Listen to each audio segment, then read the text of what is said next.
El amor verdadero. Efesios 5, 25-33. Hasta aquí hemos estado considerando lo que el apóstol dice a las esposas, ahora llegamos a lo que dice a los maridos. Esto se encuentra en la notable declaración que él hace desde el versículo 25 hasta el final. En dos sentidos es notable, por lo que nos dice de los deberes del marido, y aún más notable, por lo que nos dice acerca de la relación del Señor Jesucristo hacia la iglesia cristiana. Esta es una de las cosas asombrosas en las cartas de este hombre, nunca se sabe cuándo va a encontrar una perla de supremo precio. Aquí en esta parte esencialmente práctica de la epístola, repentinamente, arroja a la superficie la declaración más exaltada y maravillosa que jamás haya hecho en alguna parte respecto de la naturaleza de la iglesia cristiana y su relación con el Señor Jesucristo. Se observa esto en su tratamiento del asunto de los maridos y cómo ellos deben comportarse respecto de sus esposas. Considerando este tema también considera al otro y a ambos. Les da este tratamiento maravilloso. Notará que las dos cosas están entrelazadas, de manera que nuestra primera tarea es lograr alguna clase de división del asunto. El apóstol va de un tema a otro para luego volver al primero. Con frecuencia ese es su método. No siempre hace una declaración completa sobre un aspecto del asunto para luego aplicarlo. Él ofrece una parte de su declaración, la aplica, luego otra parte que también aplica. Sugiero hacer esta clasificación. En los versículos 25, 26 y 27 nos dice lo que Cristo ha hecho por la iglesia y por qué lo ha hecho. Luego, en los versículos 28 y 29 nos ofrece una primera deducción en cuanto a los deberes de un esposo hacia su esposa, especialmente en términos de la unión que subsiste entre Cristo y la iglesia y el esposo y la esposa. Luego, en una parte del versículo 29 y en los versículos 30 y 32 desarrolla la sublime doctrina de la unión mística entre Cristo y la iglesia. Luego en los versículos 31 y 33 traza sus deducciones prácticas definitivas. Ese me parece ser el análisis de los versículos que estamos estudiando, pero para poder comprender con mayor claridad su enseñanza, sugiero que lo enfoquemos de esta forma. Primero comenzamos con su imperativo general: maridos, amad a vuestras mujeres. Eso es lo que quiere subrayar sobre todas las cosas. En otras palabras, la idea suprema respecto al marido es el amor. Recuerdan que la idea suprema en cuanto a las esposas era la sumisión. Mujeres, estad sujetas a vuestros maridos. Sumisión de parte de la esposa, amor de parte del marido. Debemos tener un concepto claro de esto. Por supuesto, esto no significa que solo el marido ha de amar. Alguien podrá comentar diciendo, el apóstol no dice una sola palabra aquí sobre las esposas amando a sus maridos. Pero esa objeción malinterpreta totalmente el objetivo del apóstol. No nos está dando aquí un tratamiento exhaustivo sobre el matrimonio. El pensar en la esposa sometiéndose implica el amor. Debemos comprender lo que el apóstol quiere hacer. En realidad le preocupa solo un punto básico, es decir, la armonía y paz y unidad que se exhiben en la relación matrimonial y en el hogar. Siendo ese su tema principal, escoge los elementos que de ambos lados deben ser acentuados más que todos los otros. Lo que se requiere de la esposa, a fin de mantener la armonía, es el elemento de sumisión, en tanto el esposo ha de ser vigilante en lo que respecta al amor. De esa manera Pablo está escogiendo la característica principal, la contribución particular que ha de hacer cada uno de los miembros en esta maravillosa relación que con tanta claridad puede demostrar la gloria de la vida cristiana. Por eso la palabra dirigida a los maridos es, amad a vuestras esposas. Esto es de suma importancia, particularmente en relación con la enseñanza previa. Se salvaguarda dicha enseñanza y es muy importante que nosotros lo consideremos de esa manera. Pablo ha estado acentuando que el esposo es la cabeza de la mujer, así como Cristo es la cabeza de la iglesia. Hemos visto que él está en una posición de liderazgo, que él es el Señor de la esposa. Esa es la enseñanza del Antiguo Testamento y del Nuevo,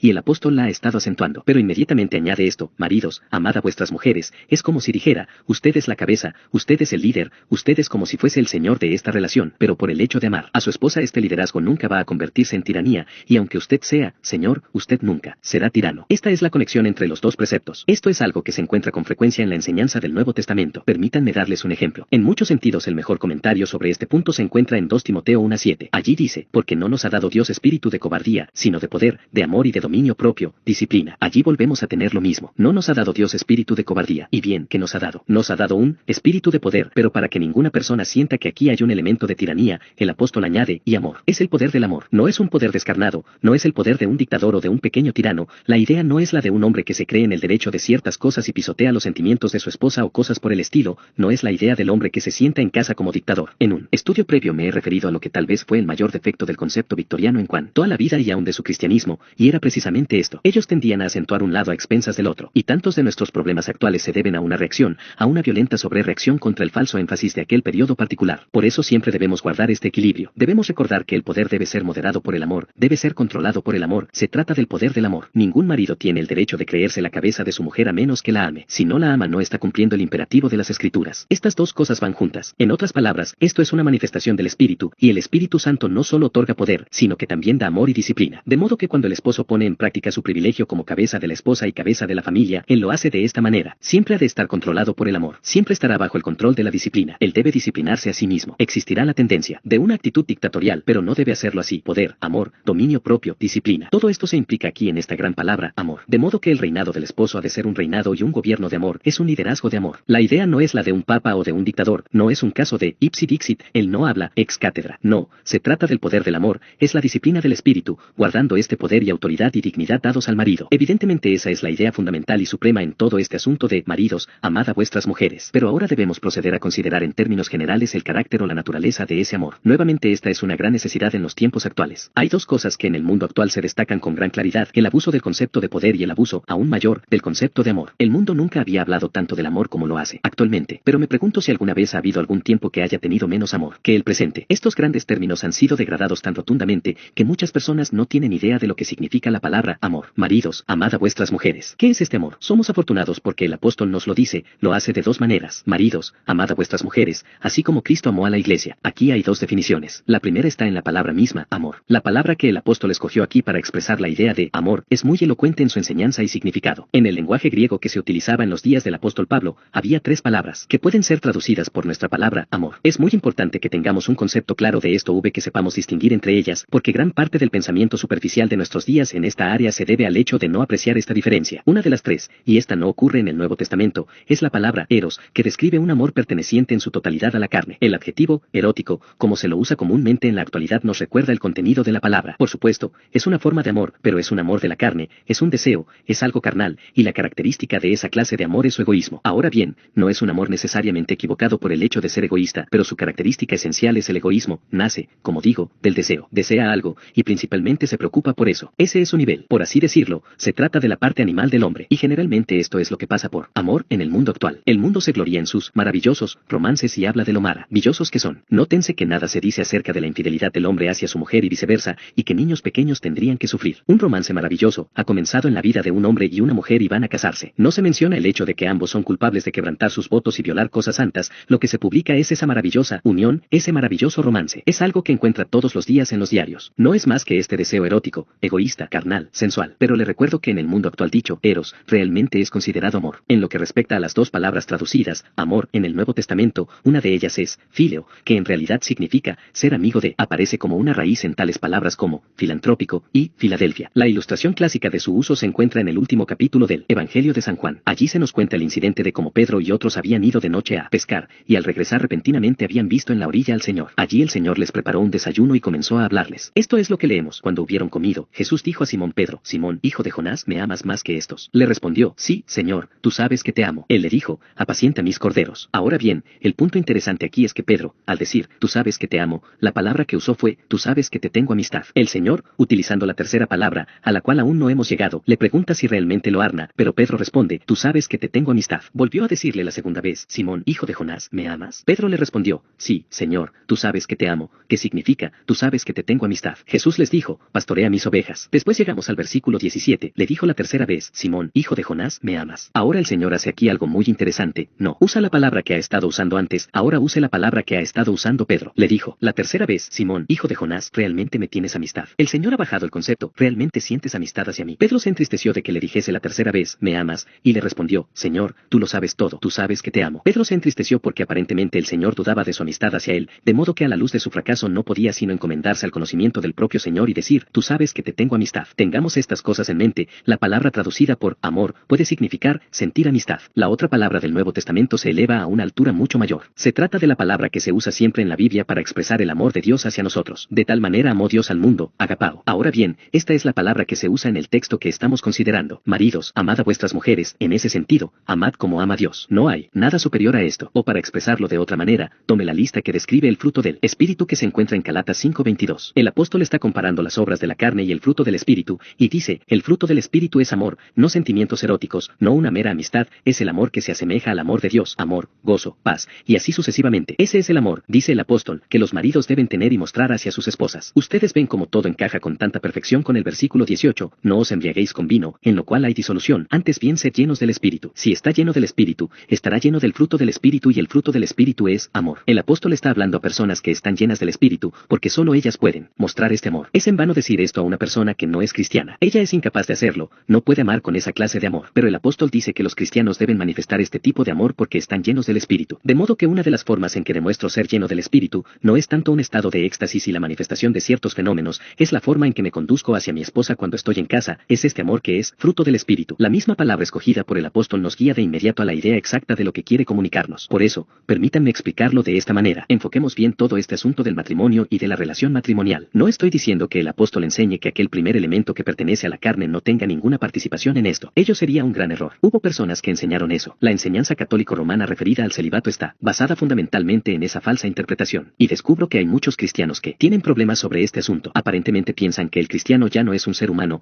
ya no es natural, en consecuencia consideran el sexo como malo. Ahora bien, eso no solamente no es enseñanza cristiana, sino que además es un error, es una equivocación. Aquel elemento de eros tiene su nariz, está incluido. El hombre es hombre, Dios lo ha hecho así. Dios nos ha dado estos dones, y el sexo está incluido. El elemento erótico no tiene nada de malo en sí mismo, digo más, digo que debe estar presente. Me refiero a ello porque con mucha frecuencia se me pide tratar estos asuntos. He conocido a personas cristianas que con mucha honestidad, basadas en este concepto falso del sexo y de todo aquello que es natural, han llegado más o menos a la conclusión de que cualquier hombre cristiano puede casarse con cualquier mujer cristiana. Afirman que el único asunto importante es que somos cristianos. Dejan totalmente de lado el elemento natural, pero la Biblia no lo hace así. A pesar de ser cristianos, es correcto que nos sintamos más atraídos hacia unos que hacia otros. El aspecto natural tiene su parte y no debemos excluirlo. Nunca debemos asumir la actitud de que cualquiera de nosotros podría perfectamente casarse con cualquiera de los otros. Se podría llevar una vida en común, pero eso excluiría este elemento natural. Me he esforzado para demostrar que la enseñanza cristiana nunca excluye el elemento natural, nunca excluye la forma en que Dios nos ha creado. Y Dios nos ha creado de tal manera de que podamos sentir mayor atracción hacia una persona que hacia otra, y es algo mutuo. Eso es lo correcto, no lo deje de lado. Es algo que se sobreentiende aquí. El apóstol está presuponiendo que este hombre y esta mujer, por el hecho de sentirse mutuamente atraídos, y porque, si quieren usar la frase común, ellos se enamoraron, ahora están casados. En ese sentido los cristianos deben comportarse como cualquier otro. Esto no es algo mecánico. Una persona cristiana no dice, ahora, bien, soy cristiano y voy a mirar a mi alrededor para decidir con quién casarme, por así decirlo. No, toman su elección a sangre fría. Eso no es enseñanza bíblica. Para algunos esto puede parecer excéntrico y divertido, pero hay muchos cristianos que han actuado precisamente sobre este principio. Hablo basado en la experiencia pastoral. Hay personas muy honestas, pero que consideran el sexo como malo, y así han llegado a esta falsa posición. Por lo tanto, no hemos de excluir el elemento natural. El apóstol está suponiendo que este hombre y esta mujer han sentido una atracción mutua, y que sobre esa base se han sentido unidos. Y más que eso, el apóstol está suponiendo que se tienen una amistad mutua. Lo que quiero decir con esto es que el uno disfruta del compañerismo con el otro. Permítanme acentuar esto,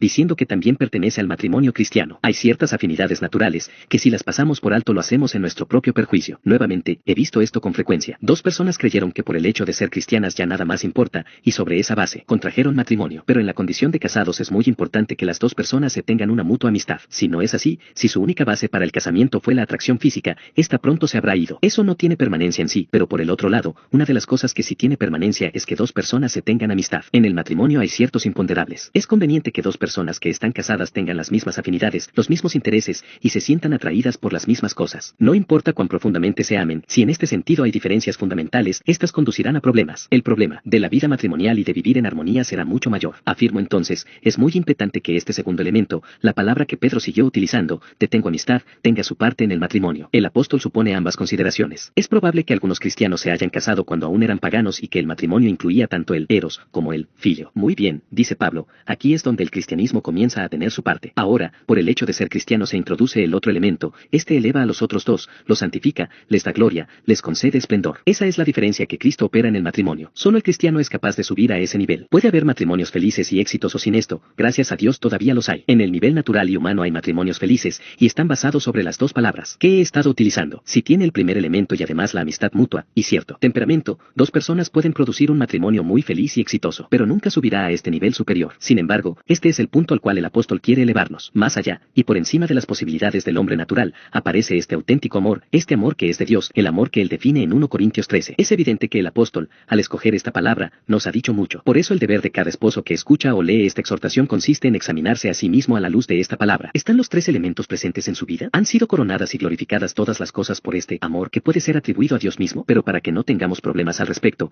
el apóstol procede a darnos otra ilustración en su segundo punto. Él dice, maridos, amad a vuestras mujeres, así como Cristo amó a la iglesia. Aquí vuelve a mostrarnos su ansiedad por ayudarnos. La sola mención del nombre de Cristo lo lleva inmediatamente a elaborar su imperativo. No se puede limitar a decir, así como Cristo amó a la iglesia. Él debe ir más allá y decir, y se entregó a sí mismo por ella, para santificarla, habiéndola purificado en el lavamiento del agua por la palabra, a fin de presentársela a sí mismo, una iglesia gloriosa, que no tuviese mancha ni arruga ni cosa semejante, sino que fuese santa y sin mancha. El apóstol dice todo eso para ayudar al esposo a amar a su esposa como debe amarla. ¿Por qué entonces desarrolla el asunto de esta manera? Creo que existen tres razones principales. Primero, quiere que cada uno de nosotros conozcamos el gran amor que Cristo nos tiene. Quiere que comprendamos la verdad acerca de Cristo y de nosotros mismos y acerca de nuestra relación con él. ¿Por qué le preocupa tanto esto? Evidentemente su argumento es este. Solo 6 a medida en que comprendamos la verdad acerca de la relación de Cristo hacia la iglesia, nosotros podemos funcionar como un marido cristiano debe funcionar. Para que esto quede claro termina diciendo, grande es este misterio, mas yo digo esto respecto de Cristo y de la iglesia. Pero, ¿por qué qué está hablando respecto de Cristo y de la iglesia? ¿Por qué nos ha mantenido en este misterio? Para que los esposos puedan saber cómo amar a sus esposas. Y allí es donde la gente liviana y superficial se mofa de la doctrina, mostrando su ignorancia y necedad.